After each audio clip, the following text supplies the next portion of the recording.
You're watching E.T.N, where we don't do news, we just talk entertainment. Share and subscribe. Hey guys, welcome to Entertainment Talk Nation. This is Rob. This video, which as you saw the title, The March to the Breach, because we are a little over a week away from Pacific Rim Uprising. Very, very excited for the movie.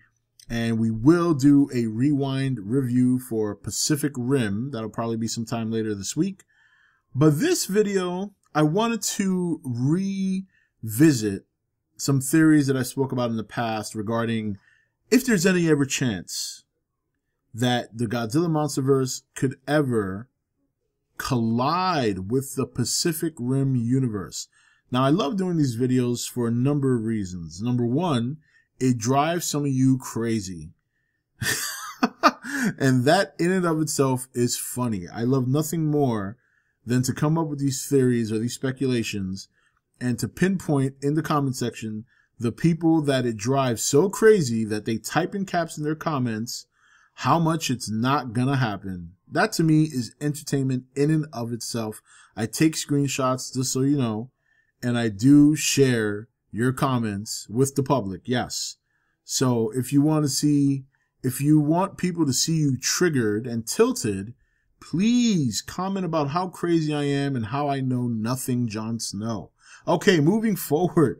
All right. So here's the thing. You know, one thing I read that was very interesting, and this is not recent stuff. This is old stuff, but you know, considering that up until the last 2 months that I've been in and out of the loop, back in, I want to pull it up here because I had to pull all the stuff up to make sure I get my references right. Some of you were offended that I didn't put references. So, you know, since I feel like I'm back at college and I have to put references and footnotes for everybody. Okay. So, all right. Okay. So one of the things that the director for Pacific Rim, Uprising, Stephen DeKnight, something he said back in October I found interesting, and I found this recently. And I'm going to read it here. It says, Director DeKnight revealed, if enough people show up to this, we've already talked about the plot of a third movie and how the end of the third movie would expand the universe to a Star Wars, Star Trek style franchise where you can go in many, many different directions. He said you can go main canon, you can go spin-offs, you can go one-offs. Yes, that's the plan. And that was in an issue of, excuse me here. Okay. Let me just pull up the link. That was in an issue or slash film, I should say. So it wasn't a magazine. It was website slash film. This was back in October of 2017. So a couple of months ago, this is something he mentioned.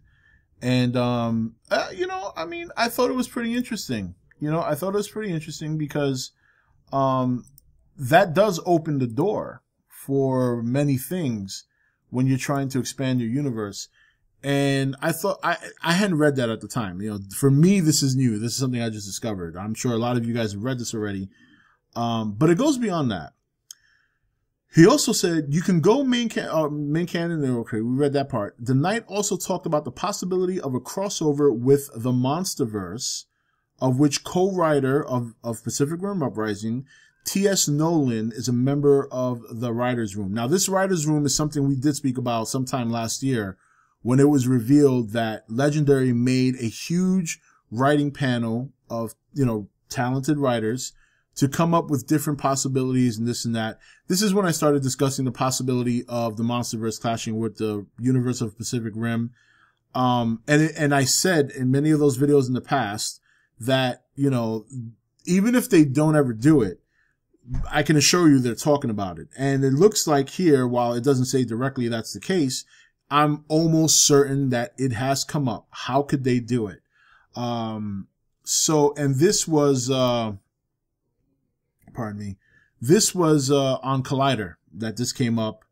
And, so that I saw that and I thought that was very interesting because I had spoken about that, months before, that Collider post. So that was also in October, only 2 weeks after. So Very interesting stuff. So this is, and look, this all kind of plays into what I've said before in terms of these universes will go as far as the money that's made. The same rule applies to the MonsterVerse. This is why we haven't heard anything about more movies beyond Godzilla vs. King Kong. You know, might they have plans for more movies beyond that? I'm sure they do. I'm sure there's already stuff that's written.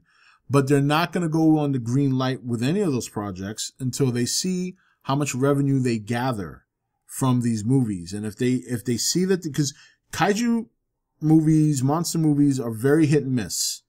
They're very hit and miss. You know, even with the monsters that we love and know. And once again, I will say the one thing that a lot of you purists, and I'll say Toho purists because I think you have to kind of be fair and down the middle. But if you're a purist and you only see things one way, then you hate this comment. And the comment is that the general audience will dictate and determine where this universe goes. We could go to the movie 100 times and it's not going to make a difference. The general audience is what keeps this universe afloat. So they have to make sure that they make movies that the general audience is going to enjoy and want to see more of. So far so good. Kong Skull Island did better than Godzilla 2014. Godzilla 2014 did better than people anticipated. We'll see next week how Pacific Rim does. I think it's a fair bet that Pacific Rim will do a lot better overseas, in particular China. But it would be nice to see if it does better domestically than its predecessor, because the budget for this Pacific Rim is a little bit lower. That leaves room for more profit. I don't know if Pacific Rim is going to be good enough to go any further, but I think a clash of universes will be worth the investment if they make the money on both franchises. So, you know, I mean, Universal is obviously distributing Pacific Rim Uprising. And in terms of, you know, the possibility, I think it remains 50-50. It all comes down to money. It always does. You guys know this. It doesn't matter how much sense it makes to us or not. It doesn't matter how much you want it or not. It all comes down to the money. And this is why, and I'm sorry I'm bringing this up so late into the video, but this is why I think that Pacific Rim is probably the best chance you will ever have of seeing a MechaGodzilla. If Pacific Rim were to cross over with the MonsterVerse, I do think that's your best chance for a MechaGodzilla in the MonsterVerse. Here's why. The monsters in Pacific Rim, from a standpoint of pure mass, are much smaller than the monsters in the MonsterVerse. The Jaegers from the Pacific Rim universe could not go toe-to-toe with a Godzilla or a Muto or any of the other monsters coming out. So they would have to build a more massive, slower monster. Take, for example, Pacific Rim's Slattern. Much bigger than Godzilla in terms of height, but in terms of mass, is very, very frail. Very frail. Now, this frailty gives them speed and a lot bigger agility. We've seen that. They, you know, Slattern in particular moved very swiftly underwater. So Slattern could run circles around Godzilla, but one tail swipe from Godzilla and Slattern's probably dead. Because, you know, these Pacific Rim monsters are much smaller. I mean, if you look at the movie, you know, when they talk about them in tons, you know, you're talking about 1,000, 2,000. I mean, when we talk about Godzilla, we're talking about what? We're in double digits when it comes to tons. So a difference in mass is a big deal. So I think that's where the key element is to getting a MechaGodzilla. You would have to build a robot to match the mass of Godzilla and the likes of the other MonsterVerse monsters. And I'm playing advocate here because I know a lot of you guys love MechaGodzilla. It's a constant that comes up. And I wanted to play devil's advocate for you guys for once, because I know there's many, many videos I have where I say MechaGodzilla cannot work. I still stand by that. Like, I really do. But because then you can argue, well, they can just build a more massive Jaeger. You know, that's the counter argument to that. But what I'm saying is, if there's a dream for a MechaGodzilla, this is really your best bet. So really, it's kind of funny that if there's any chance of a MechaGodzilla, it could really ride on whether or not they ever do a crossover between Pacific Rim and the MonsterVerse. I think the chance is there. It's all about the money. So I'm going to say this in advance. Pacific Rim Uprising comes out next week.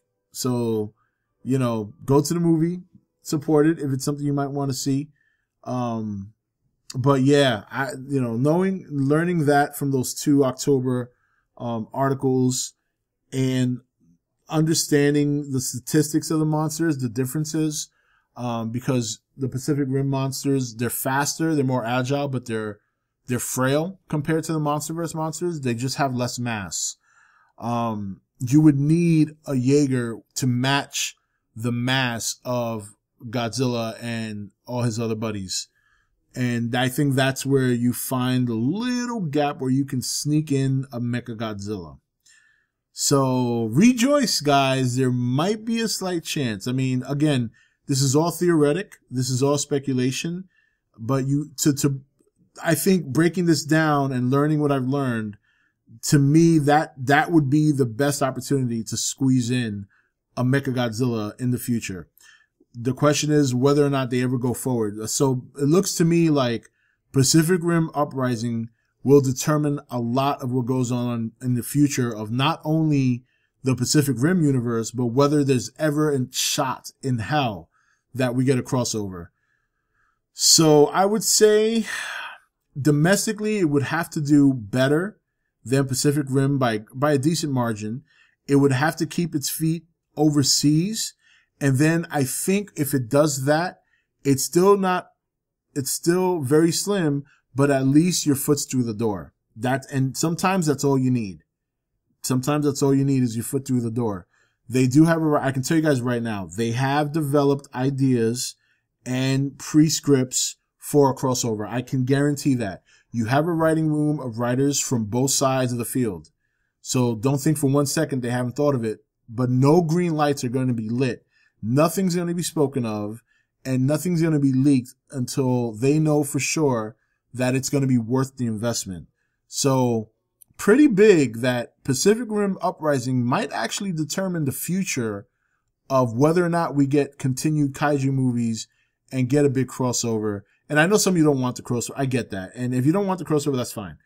But there's a lot of people out there who do. I wouldn't mind seeing one because I'm just a big kaiju junkie and I forget it. I'm all balls to the wall on this. I was balls to the wall on King Kong versus Godzilla before anybody else. And I'm going to keep mentioning that because people destroyed me and hung me out to dry when I was the first person talking about King Kong versus Godzilla. And sure enough, it's happened. So here I am. Bring on the crossover. But again, at the end of the day, guys, it comes down to money. And if it makes the money and if they think it can pull in good profits, it'll get done. I'll tell you that. That's what it comes down to, the money. And if that happens, you have a very small window opportunity to have Godzilla versus a MechaGodzilla, which would come from the Pacific Rim universe. So let's see. Let's see how much money. It'll be interesting to see by the end of next weekend. Not this weekend coming up, but next weekend. It'll be interesting to see if we get that. So anyway, guys, share your thoughts in the bottom. And it should be an interesting conversation. Until the next video, this is Rob signing off for E.T.N, where we don't do news, we just talk entertainment. Take it easy. Thank you for watching E.T.N. You can follow E.T.N on Facebook, Twitch or Twitter, or join the Nation Facebook page. Don't forget to click that subscribe button on your way out.